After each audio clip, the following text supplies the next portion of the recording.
Открыла соревнование 100-метровка вольным стилем. Фаворитами по итогам предварительных заплывов были сборная Москвы и Сибирского федерального округа. С результатом 52,42 секунды первым чемпионом нового бассейна стал сибиряк Роман Домачук. Я очень рад, что я первый. Соревнования очень масштабные. И это большой опыт. Бассейн очень хороший. Олимпийский стандарт. Никогда в таком не плавал. Баттерфляй, возможно, самая эффектная дисциплина, и удача улыбнулась сибирякам и здесь.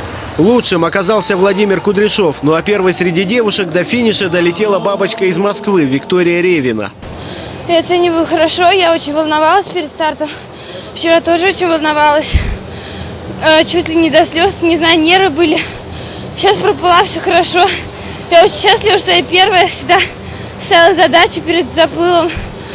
Я счастлива.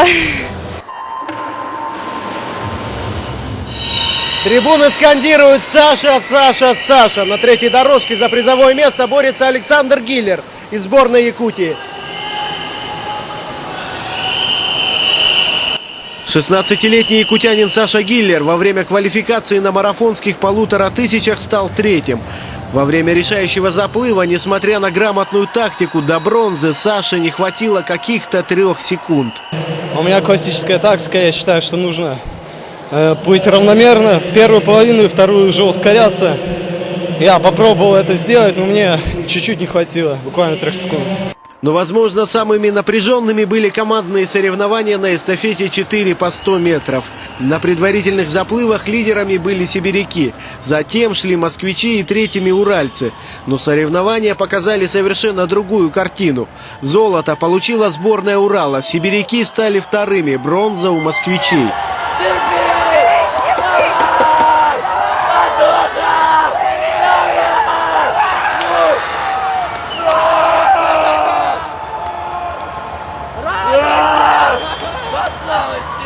По результатам первого дня соревнований по количеству золота лидируют сибиряки. У них 4 медали, по 3 комплекта высшей пробы у сборных Москвы и Урала.